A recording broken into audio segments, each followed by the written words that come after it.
गुरु ब्रह्मा गुरु विष्णु गुरु साक्षात परमेश्वरा गुरु पार ब्रह्म स्वामी गुरुदेव महेश्वरा। तुमेव माता च पिता तुमेव बंधु च सखा तुमेव विद्या च दर्पण तुमेव मम देवो वंदो चरण सरोज गुरु मधुमंगलाकार जय सेवत नर होते हैं भवसागर से पार। गुरु जी के सिमरन मात्र से नाशत विघ्न अनंता से सर्व परम में ध्यावत है सब सन। आप प्रगटे जगत में जीव का निस्तार नहीं, शब्द नाव बनाए सुंदर जीव का अवतार। नम्रता और दीनता से भेंट सदगुरु लीजिए, मैं हूँ शरणागत तुम्हारो दास से अपना की। बोलो जयकारा, बोल मेरे श्री गुरु महाराज जी की जय। आज 3 जून 2025 मंगलवार अमृतवाणी सेवा ट्रस्ट एवं हरिहर सत्संग मंडल की तरफ से दैनिक सत्संग का कार्यक्रम आरंभ करते हैं महापुरुषों के वचनों के साथ। आज हम परमहंस अद्वैत कामर ज्योति ग्रंथ का हमने कल समापन कर दिया था, भोग पड़ गया था।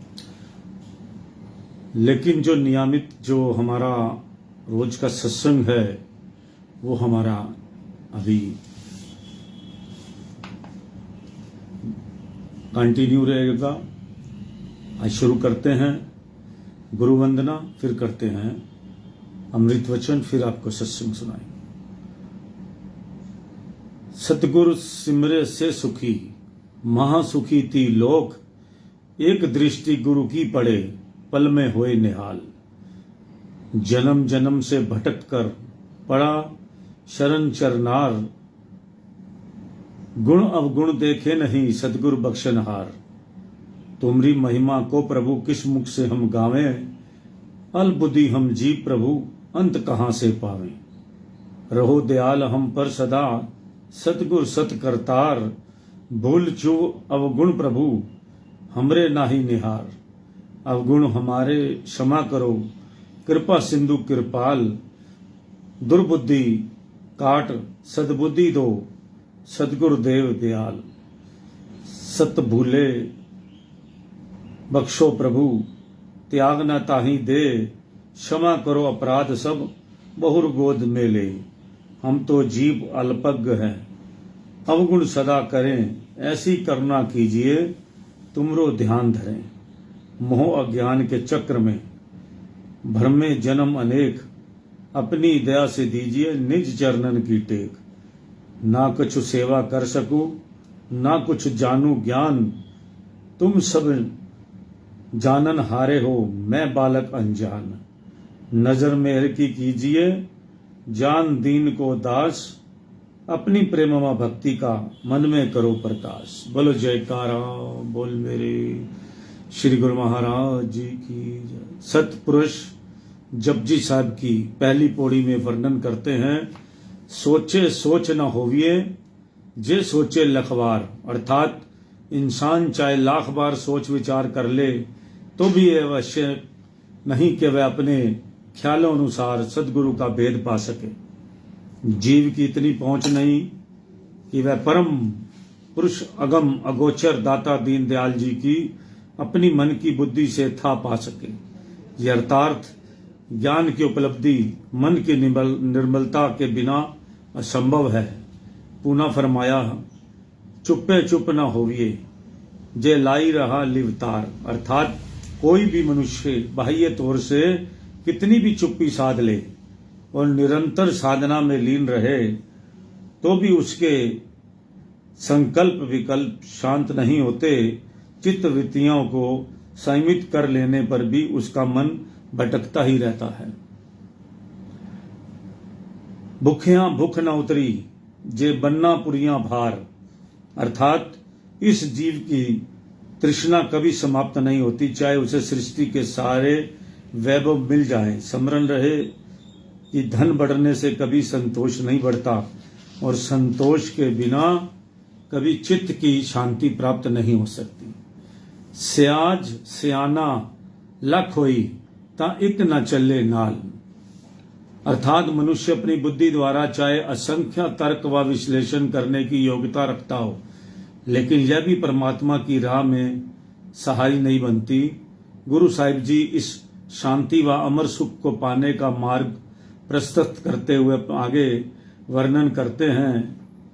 कीव सजारा होइए कीव खुट्टे तुट्टे पाल। अर्थात संसारी जीव फिर कैसे सच में समाएगा, झूठे का पर्दाफाश कैसे संभव होगा, अज्ञानता के पर्दे कैसे हटेंगे। तब गुरु नानक देव जी ने फरमाते हैं, हुक्म रजाई चलना नानक लिखया नाल। मालिक की रजा में राजी रहने से, भाने को मीठा मानने से इस जीव के सभी बंधन कट जाएंगे और जीव शाश्वत सुख को प्राप्त कर लेगा। नानक हुक्मे जे बुझे ता हऊ में कहे न कोए। जो मालिक के हुक्म को शीश पर धारण कर लेता है वह कभी भी अहंकार युक्त वाणी नहीं बोलता। सदगुरु की आज्ञा मौज में चलने वाले अपने मन की इच्छाओं पर नियंत्रण रखकर और कर्ता धर्ता मालिक को मानकर कभी मैं मेरी नहीं करते। सभी प्राकृतिक के तत्व मालिक के हुक्म के अंदर हैं, इसलिए हुक्म मानने वाले के आगे सभी शक्तियां और परमार्थ हाथ जोड़े प्रस्तुत रहते हैं। गुरवाणी में सतपुरुष वर्णन करते हैं, जिस मन बसे सुहोत निहाला ताके निकट न आवत कालू। जिस मन बसे सुहोत निहालू ताके निकट न आवे कालू। जिसके मन में परमेश्वर का वास होता है वह सदा शाद रहता है, काल उसके निकट नहीं आ सकता। जिस प्रकार बिस्कुट के पैकेट का ऊपरी चिकना कागज बिस्कुट को पानी और हवाओं से बचाता है और उसे खराब नहीं होने देता, वैसे ही मन के ऊपर अगर हुक्म की चिकनाहट है और उस पर बहुजल प्रभाव नहीं डालता, जैसे कोई एयर कंडीशन कक्ष में बैठा हो तो बाहर की गर्म हवा उस पर कोई असर नहीं डाल सकती, वैसे ही हुक्म के अंदर रहने वाले सदैव परम शांत और परम आनंद में स्थिर रहते हैं। केलियां दुख भुख सद मार यही भी दात तेरी दातार। वह सभी दुख तकलीफों भुखमरी इत्यादि को भी दातार की दात समझता है। जो तुद भावे सही भलीकार, उसकी सुरती हमेशा भाने में लीन रहती है, फिर उसे दुख का आभास कैसे हो सकता है। उसे पूर्ण विश्वास है कि जो भी हो रहा है वह हुक्म से ही हो रहा है। हुक्म बिना झूले नहीं पाता, हुक्म के बिना एक पत्ता भी नहीं हिल सकता, और हुक्म चलाने वाला पूरा न्यायकारी और सत्य स्वरूप है। ईश्वर जो भी करेगा उसमें अवश्य ही भलाई निहित होगी, इसलिए वह दुख को एक स्वरूप मानकर सदैव पश्चित रहता है और अंत में परम धाम प्रस्थान करता है। इस बात को स्पष्ट करने के लिए एक दृष्टांत प्रस्तुत है। एक कहानी आपको सुनाते हैं। एक बार एक राजा की आम काटते समय हाथ की उंगली कट गई। सभी उपस्थित दरबारी जन अफसोस जाहिर करने लगे। तभी राजा का वजीर वहां आया और कहने लगा, राजन आप परेशान न हो, इसमें अवश्य ही कोई ना कोई भलाई होगी। राजा पहले ही दर्द से छटपटा आ रहा था, ऊपर से वजीर द्वारा ऐसा सुनकर आग बाबूल हो गया। उसने क्रोध में आकर वजीर को कारावास में डाल दिया। वजीर इससे भी अपनी भलाई जान प्रसन्नता से कारावास में चला गया। दूसरे दिन राजा शिकार पर गया कि हिरन के पीछे दौड़ते हुए अपने साथियों से बिछड़ गया और जंगल में भटक गया। वहां एक वृक्ष के नीचे बैठा ही था कि कुछ भीलों ने आकर उसे घेर लिया और उसे पकड़कर अपने सरदार के पास ले गए। वहां एक विशेष पूजा के लिए उन्हें किसी मनुष्य की बलि चढ़ानी थी। राजा को जब इस बात का पता चला तो वह बहुत घबराया और मन ही मन अपने प्राणों की रक्षा हेतु भगवान के चरणों में प्रार्थना करने लगा। प्रातः होते ही जब बलि चढ़ाने के लिए वेदी पर लाया गया तो अचानक ही पुजारी की दृष्टि राजा की कटी उंगली पर पड़ गई।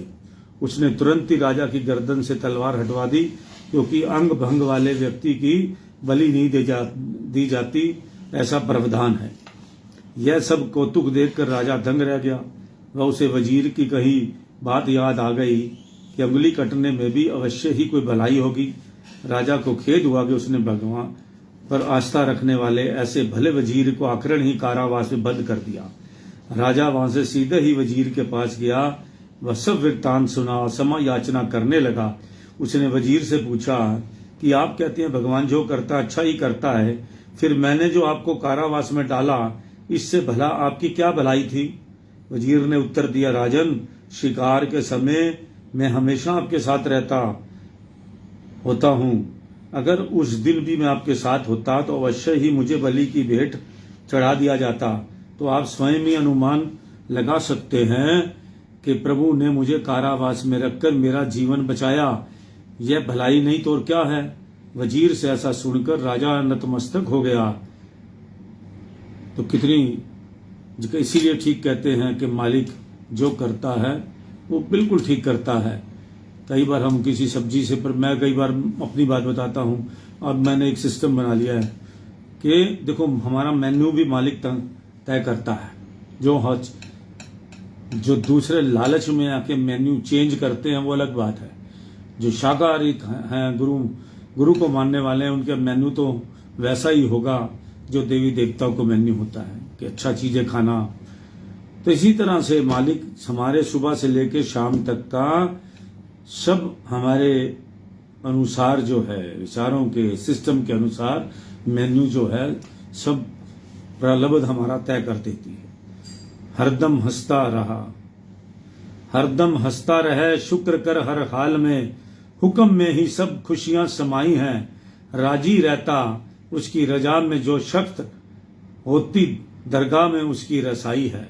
हरदम शुक्र कर मालिक के दर पर आ, शुक्र वाले को नहीं रहता कोई भी खटका।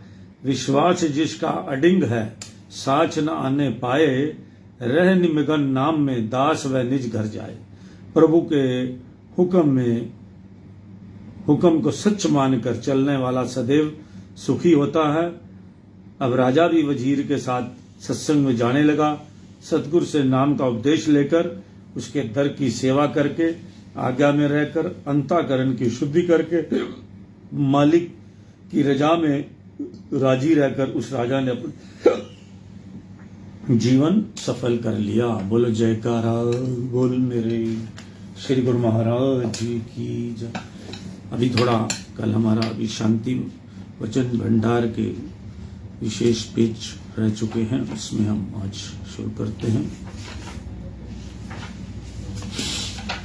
हे सतगुरु, आपकी शरण ग्रहण करने से पूर्व जो दुख सताते थे वे अब सुख में परिवर्तित हो गए हैं। हे सतगुरु, आपकी शरण ग्रहण करने से पूर्व जो दुख सताते थे वे अब सुख में परिवर्तित हो गए हैं। बिल्कुल पक्की बात है।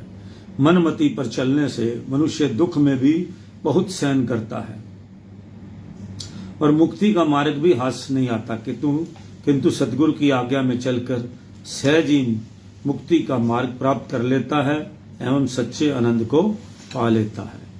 सम्मान प्राप्त करने का यत्न ना करो और ना ही किसी से घनिष्ठ संबंध रखो। समान चित्त रहते हुए आनंद शांति में स्थिर रहो। संसार यदि प्रेम करता है तो आप उससे में असक्त ना हो। सतगुरु के चरणों में अधिकाधिक प्रेम बढ़ाने का प्रयत्न करो, क्योंकि संसार का प्रेम बंधनकारी और सत्पुरुषों का प्रेम मोक्षकारी है। वास्तविक प्रसन्नता चाहते हो तो सतगुरु को प्रसन्न करने का प्रयत्न करो। ऐसी वाणी बोलो, ऐसे विचार बनाओ और ऐसे कर्म करो और जो उन्हें प्रिय लगे। अपनी रूह को नाम रूपी भोजन द्वारा शक्तिमान बनाओ ताकि शरीर व मन पर विजय प्राप्त कर सकें। जिसे जिस वस्तु से संबंध है वह उसका गुलाम या दास है। मायवी दासता से मालिक की दासता अच्छी है, इसलिए पूर्ण प्रेम मालिक से ही करो। जो वस्तु आंतरिक स्वतंत्रता में बाधक हो और प्रयोग करने में भी भय लगता हो तो ऐसी वस्तु अपने पास मत रखो। जो निर्णय आपके जीवन में लोग करते हैं वह सुनकर घबराओ मत। विचार करके देखो कि जिस अवगुणों के कारण वह निंदा करते हैं वह वास्तव में मुझ में है ही नहीं। यदि हैं तो बहिष्कार कर दो और नहीं तो भविष्य के लिए सचेत रहो। सब लोग जो प्रसन्न हो नहीं सकते और ना ही उनके करने से कोई अच्छे से बुरा हो सकता है। दुख के समय जो सहारा मिलने विलंब होता है उसका कारण यह है कि हम मालिक के बदले दूसरों को आश्रय खोजने लगते हैं। दुख के समय जो सहारा मिलने में विलंब होता है, उसका कारण यह है कि हम मालिक के बदले दूसरों का सहारा खोजने लगते हैं। जितना शीघ्र मालिक की तरफ जाओगे उतना ही कष्ट दूर होंगे। मालिक को जहां भी हृदय से स्मरण करो वहीं प्रकट हो जाते हैं और सेवक की मनोकामनाएं पूरे करते हैं। यह उनका प्रण है। कल क्या होगा उनकी चिंता किए बिना मालिक का चिंतन करो। शत्रु तुम्हें अनेक प्रकार से बहकाने और डराने का प्रयत्न करेंगे, फिर भी तुम घबराओ नहीं। विश्वास रखकर ईश्वर का सहारा लो तो वह निश्चय ही आपकी सहायता करेंगे। जब सब बल हार कर एक प्रभु का आश्रय लोगे तो तुम्हें गुप्त सहायता प्राप्त होगी, क्यों वह निर्बलों के बल हैं। दुखों में सदगुरु का स्मरण करोगे तो सुख मिलेगा और सुखों में स्मरण करोगे तो दुख निकट नहीं आएंगे। जैसे पतंग किसी पेड़ से उलझ जाए तो आकाश में नहीं उड़ सकेगी, इसी प्रकार सुरती यदि किसी संसार वस्तु में अटक या उलझ गई तो निज स्थान की तरफ नहीं पहुंच पाएगी। संतोषी उसे समझना चाहिए जिसके नाम के अतिरिक्त अन्य सर्व इच्छाएं समाप्त हो चुकी हैं। स्वतंत्र उसे कहना चाहिए जिसे सतगुरु की आज्ञा के अतिरिक्त कोई बंधन नहीं। स्वतंत्र ही दूसरों को स्वतंत्रता दे सकता है। जो खुद स्वतंत्र है वो दूसरों को भी स्वतंत्रता दे सकता है और संतोषी ही दूसरों को संतोष प्रदान कर सकता है। बोलो जयकारा बोल मेरे श्री गुरु महाराज जी की जय। तो आज का सत्संग यही समाप्त करते हैं। जय सच्चिदानंद, जय सच्चिदानंद, जय सच्चिदानंद। बोलो जयकारा बोल मेरे।